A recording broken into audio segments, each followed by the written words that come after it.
주님을 만나기 위하여서 주님의 음성을 듣기 위하여서 이 기도의 자리로 나오신 성도 여러분들을 진심으로 환영하고 축복합니다. 우리 먼저 기도함으로 나가기 원합니다. 하나님 아버지 감사합니다. 저희를 이 새벽을 깨워주시고 주님의 말씀을 듣게 하신 감사드립니다. 우리가 한 주간을 또 한 주 하루를 시작하는 동안 이 말씀을 가지고 우리가 주님 안에서 살아가기를 원합니다. 주님 이 시간 우리에게 필요한 말씀을 주시고 그 말씀을 깨달아 주님의 뜻에 합당한 삶을 살아가기로 결단하고 다짐하는 우리 모두가 되게 하여 주시옵소서. 함께 하실 주님을 기대하며 나아갑니다. 감사드리며 살아계신 예수 그리스도 이름으로 간절히 기도드립니다. 아멘. 이 시간 오늘 찾으실 하나님의 말씀은 예레미야 49장 말씀입니다. 예레미야 49장 7절에서 22절까지 말씀입니다. 다 찾으셨으면 함께 읽도록 하겠습니다. 에돔에 대한 말씀이라 만군의 여호와께서 이와 같이 말씀하시되 대만에 다시는 지혜가 없게 되었느냐 명철한 자에게 책략이 끊어졌느냐 그들의 지혜가 없어졌느냐 드단 주민아 돌이켜 도망할지어다 깊은 곳에 숨을지어다 내가 에서의 재난을 그에게 닥치게 하여 그를 벌할 때가 이르게 하리로다. 포도를 거두는 자들이 내게 이르면 약간의 열매도 남기지 아니하겠고 밤에 도둑이 오면 그 욕심이 차기까지 멸하느니라. 그러나 내가 에서의 옷을 벗겨 그 숨은 곳이 드러나게 하였나니 그가 그 몸을 숨길 수 없을 것이라. 그 자손과 형제와 이웃이 멸망하였은즉 그가 없어졌느니라. 내 고아들을 버려도 내가 그들을 살리리라. 내 과부들은 나를 의지할 것이니라. 여호와께서 이와 같이 말씀하시니라. 보라 술잔을 마시는 습관이 없는 자도 반드시 마시겠거든. 내가 형벌을 온전히 면하겠느냐 면하지 못하리니 너는 반드시 마시리라. 여호와의 말씀이니라. 내가 나를 두고 맹세하노니 보스라가 놀램과 치욕거리와 황폐함과 저주거리가 될 것이요 그 모든 성읍이 영원히 황폐하리라 하시니라. 내가 여호와에게서부터 오는 소식을 들었노라. 사자를 여러 나라 가운데 보내어 이르시되 너희는 모여와서 그를 치며 일어나서 싸우라. 보라 내가 너를 여러 나라 가운데에서 작아지게 하였고 사람들 가운데서 멸시를 받게 하였느니라. 바위 틈에 살며 산 꼭대기를 점령한 자여 스스로 두려운 자인 줄로 여김과 내 마음의 교만이 너를 속였도다. 내가 독수리같이 보금자리를 높은 데에 지었을지라도 내가 그리로부터 너를 끌어내리리라. 이는 여호와의 말씀이니라. 에돔이 공포의 대상이 되리니 그리로 지나는 자마다 놀라며 그 모든 재앙으로 말미암아 탄식하리로다. 여호와께서 말씀하시니라. 소돔과 고모라와 그 이웃 성읍들이 멸망한 것 같이 거기에 사는 사람이 없으며 그 가운데에 머물러 살 사람이 아무도 없으리라. 보라 사자가 요단강의 깊은 숲에서 나타나듯이 그가 와서 견고한 초소를 칠 것이라. 내가 즉시 그들을 거기에서 쫓아내고 택한 자를 내가 그 위에 세우리니 나와 같은 자 누구며 나와 더불어 다툴 자 누구며 내 앞에 설 목자가 누구냐. 그런즉 에돔에 대한 여호와의 의도와 대만 주민에 대하여 결심하신 여호와의 계획을 들으라. 양떼의 어린 것들을 그들이 반드시 끌고 다니며 괴롭히고 그 초소로 황폐하게 하지 않으랴. 그들이 넘어지는 소리에 땅이 진동하며 그가 부르짖는 소리는 홍해에 들리리라. 보라 원수가 독수리같이 날아와서 그의 날개를 보스라 위에 펴는 그 날에 에돔 용사의 마음이 진통하는 여인같이 되리라 하시니라. 아멘. 사랑하는 성도 여러분, 오늘 이 시간은 교만의 심판에서 생명의 구원으로 라는 제목으로 하나님의 말씀을 전하기를 원합니다. 사랑하는 성도 여러분, 오늘 우리가 읽은 예레미야 49장의 말씀은 하나님께서 계속해서 이방 나라에 대한 예언을 해주시는 중 오늘 본문은 조금 특별하게 이스라엘과 가까운 관계였던 에돔에 대한 말씀이 담겨있는 본문입니다. 에돔이 왜 이스라엘과 가까운 관계였습니까? 에돔은 야곱의 형 에서의 후손들로 이루어진 민족이기에 이스라엘에게 있어서는 친척과도 같은 나라입니다. 그럼에도 불구하고 에돔은 출애굽 시대 때부터 이스라엘을 적대시하였습니다. 출애굽한 이스라엘 백성들이 에돔 땅을 지나가고자 할 때에 에돔 사람들은 그 요청을 거절하며 이스라엘을 방해하였습니다. 이후로도 두 나라 간의 갈등은 끊임없이 지속되어 왔고 나중에서야 다윗이 다스릴 때에 에돔이 이스라엘의 아래 놓이게 되었습니다. 그러나 에돔은 끝까지 이스라엘의 지배에서부터 벗어나려고 반역을 시도하였고 결국 이스라엘에게로부터 독립하여 그리고 나중에는 혼자 힘으로는 할 수 없으니 자신들보다 강한 아수르나 바벨론에게 힘을 빌려서 이스라엘을 공격하곤 하였습니다.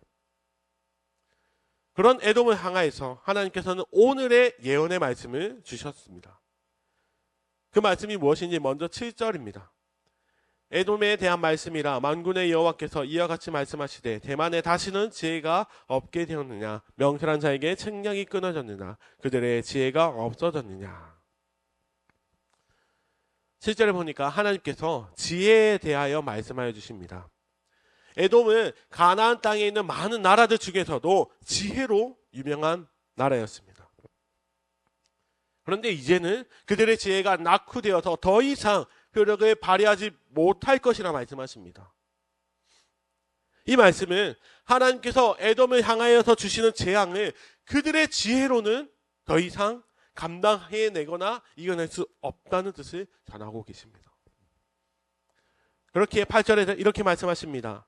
드단 주민아 돌이켜 도망할지어다. 깊은 곳에 숨을지어다. 내가 에서의 재난을 그에게 닥치게 하여 그를 벌할 때가 이르게 하리로다. 아멘.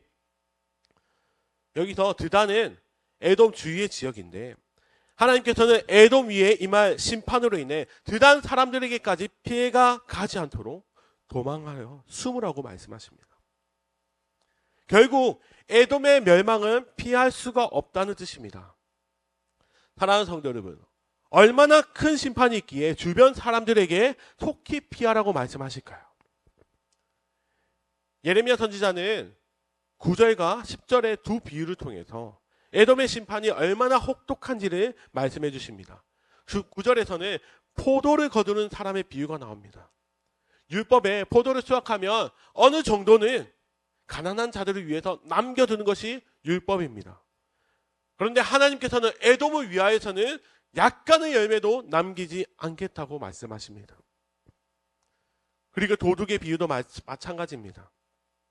도둑이 들어도 필요한 만큼만 훔쳐가지 모든 것을 가져가지 않도록 말씀하시는데 그런데 하나님께서는 에돔의 모든 것들을 하나도 빠뜨리지 않고 가져가실 것을 말씀하십니다. 에돔의 심판은 너무나도 혹독하고 무자비한 심판입니다. 왜 그들이 이런 심판을 받아야 합니까? 하나님께서는 16절에 그 이유에 대해서 심판의 이유에 대해서 말씀하십니다. 16절입니다. 바위 틈에 달며 산 꼭대기를 점령한 자여 스스로 두려운 자인 줄로 여김과 내 마음의 교만이 너를 속였도다. 내가 독수리같이 보금자리는 높은 데에 지었을지라도 내가 그리로부터 너를 끌어내리리라. 이는 여호와의 말씀이니라. 아멘. 에돔 사람들은 요새 같은 곳에 높은 곳에 성을 짓고 스스로 가장 강하다고 여기며 또 그들의 교만이 하나님을 무시한 채 하늘을 찔렀습니다. 그렇게 하나님께서는 스스로 독수리같이 여기던 그들을 높은 곳에서 낮은 곳으로 끌어내리시겠다 말씀하십니다. 사랑하는 성도 여러분, 우리는 오늘 말씀을 통해서 에돔의 교만 그리고 그로 인해서 받는 심판에 대한 하나님의 경고의 말씀을 들었습니다.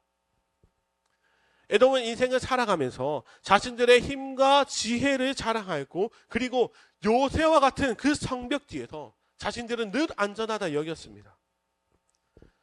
그러나 그들은 자신들이 가지고 있는 그 교만으로 인해서 살아계신 하나님을 무시하였고 결국 하나님을 무시한 그들은 주님의 심판 아래 놓이게 되었습니다. 사랑하는 성도 여러분, 이러한 에돔의 모습, 심판을 받는 에돔의 모습은 오늘날 이 땅을 살아가고 있는 우리들에게 무엇을 말씀하고 있는 것일까요? 오늘 말씀은 그냥 하나님을 대적했던 에돔, 그냥 이방 나라의 한 그 심판에 대한 말씀을 우리에게 전하는 것이 아니라 이 말씀은, 이 에돔의 모습은 결국 우리 자신의 죄악된 모습을 보여주고 있는 말씀입니다. 왜 그렇습니까? 우리는 종종 우리의 능력, 우리의 지혜, 우리의 물질들을 의지하며 살아갈 때가 있습니다. 내가 쌓아온 업적이나 성취들을 우리가 자랑하면서 또 그것이 나를 안전하게 지켜줄 것이라 여기기에 인생을 살아갈 때 더 그것을 쫓아 살아갑니다. 인생을 살아가면서 그것을 더 얻기 위해서 빠져 살아가게 됩니다. 사랑하는 성도 여러분, 그러나 이러한 교만은 결국 하나님의 자녀인 우리가 하나님의 관계에 있어서 멀어지게 만드는 것들입니다. 내가 힘을 의지하는 것, 내가 지혜를 의지하는 것, 내가 이루었던 업적을 의지하는 것, 그 모든 것들이 결국 하나님으로부터 멀어지게 만들고 그리고 우리를 심판으로 이끌 수밖에 없음을 오늘 본문은 말씀하고 있습니다. 성경은 말씀하십니다. 교만은 패망의 선봉이요 그리고 거만한 마음은 넘어짐의 앞잡이니라. 내가 하나님 없이도 살아갈 수 있다고 여기기에 내 힘, 내 지혜, 내 능력을 의지하면서 교만한 모습으로 그렇게 살아왔기에 결국 우리가 하나님 앞에서 죄인이 되었지 않습니까? 우리가 그렇게 살아왔기에 죄인이 되었고 또 심판을 받아야만 하는 존재가 되었지 않았습니까? 그리고 오늘 에돔이 받아야 하는 그 심판의 말씀처럼 우리가 받아야 하는 그 심판도 매우 혹독하고 결코 피할 수 없는 죽음의 심판이었습니다. 그러나 우리 하나님께서는 우리에게 심판만을 말씀하시는 분이 아니십니다. 우리는 우리의 죄와 교만으로 인해서 심판을 받아 마땅하지만 하나님께서는 우리에게 구원의 길도 열어주셨습니다. 바로 죄인을 위해 이 땅에 인간의 몸으로 오신 예수 그리스도를 통한 구원입니다. 하나님 앞에서 교만했던 우리는 예수 그리스도의 그 십자가 희생을 통하여서 죄를 용서받을 수 있었고 그리고 그 죽으심으로부터 부활하심으로 말미암아 예수님께서는 우리에게 영원한 생명의 길을 열어주셨습니다. 그 교만의 길을 살아가던 우리가 다시 한번 허락하여 주신 예수 그리스도의 길을 통하여 생명을 얻게 된 것입니다. 그렇게 우리는 더 이상 교만의 길이 아니라 예수 그리스도의 길을 의지하며 나아가는 자들이 되어야 합니다. 사랑하는 성도 여러분, 우리가 오늘 하루를 살아가는 동안 이 말씀을 기억하기를 원합니다. 이제는 우리가 우리 자신의 힘과 능력, 지혜, 그것들을 의지하는 삶에서 되돌아서서 이제는 오직 우리의 유일한 길이 되어주시는 우리의 유일한 구원이 되어주시는 예수 그리스도만 의지하는 자들이 되기를 간절히 소원합니다. 우리가 인생을 살아갈 때 매일매일 찾아오는 그 교만의 마음을 우리는 주님 앞에 내어드려서 낮은 자를 높이시는 하나님 그리고 주님을 의지하는 자의 방패가 되어주시는 오직 우리의 구주 하나님만 의지하며 나아가므로 그리하여서 우리가 정말 주님께서 주시는 참된 평안과 안식을 가지고 살아가는 더 이상 교만의 길이 아니라 주님의 길을 걸어가는 그런 참된 그리스도인의 삶을 살아가는 우리 모두가 되시기를 예수님의 이름으로 간절히 축원합니다. 아멘. 우리 시간 함께 말씀을 기억하시면서 동성하기 원합니다. 하나님, 우리가 교만하며 살아갔던 우리의 모습들을 되돌아보기 원합니다. 교만하여서 주님과의 관계가 끊어지고 결국 우리는 죽음의 길을 걸어갈 수밖에 없었음을 고백합니다. 그러나 주님께서는 그런 우리들에게도 예수 그리스도를 통한 구원의 길을 허락하여 주시면 우리가 믿음으로 고백하며 이제 더 이상 교만의 길이 아닌 나를 의지하는 길이 아닌 오직 주님만을 의지하며 주님의 길만 나가는 참된 그리스도인들이 다 되게 해달라고 기도하시며 또 이 시간 우리가 가지고 있는 많은 기도의 제목을 가지고 우리 함께 통성으로 기도하며 나가기 원합니다. 기도하겠습니다.